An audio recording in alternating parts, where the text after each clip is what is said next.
If a brand has ever asked you to be exclusive to them during a partnership, there are probably some things that you missed out on. I'm going to point them all out for you today. Basically, exclusivity is when a brand asks you to stay exclusive to their brand in their products category. Most of the time it's during the partnership, but a lot of the times brands will also ask you to stay exclusive after a partnership is over or even before you've posted the first one. So they'll basically include an exclusivity clause in your agreement so that you are legally unable to work with other brands that are their competitors for a certain period of time. So in a contract, the brand is going to need to specify how long that you'll be exclusive, what brands are their competitors, and then how much you're going to be paid for that exclusivity, because yes, you should be paid for exclusivity, please. Typically, when I'm thinking about how much to charge for exclusivity, it's honestly kind of a difficult thing to just say this is it. 5 to 50% of the base rate, which is your deliverable rate per 30-day period.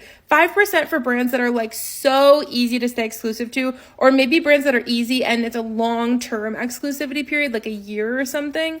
And 50% is more for brands who are going to be, you're going to be losing out on a lot of opportunities because you get a lot of other brands that are reaching out in that category that might be wanting to pay you a ton more money. These brands are just super tough to stay exclusive to. And down here, you can screenshot my little script for when you are actually negotiating this type of deal. You're going to want to know from the brand how long they want you to stay exclusive, but also what brands they consider their competitors, because it's very important that you're on the same page as them. So once you get that time back, like they say 3 months exclusivity, you can calculate the rate and then send that back to them. And it's very important for you to remember that this formula right here for exclusivity is in addition to what you're getting paid for the actual posts.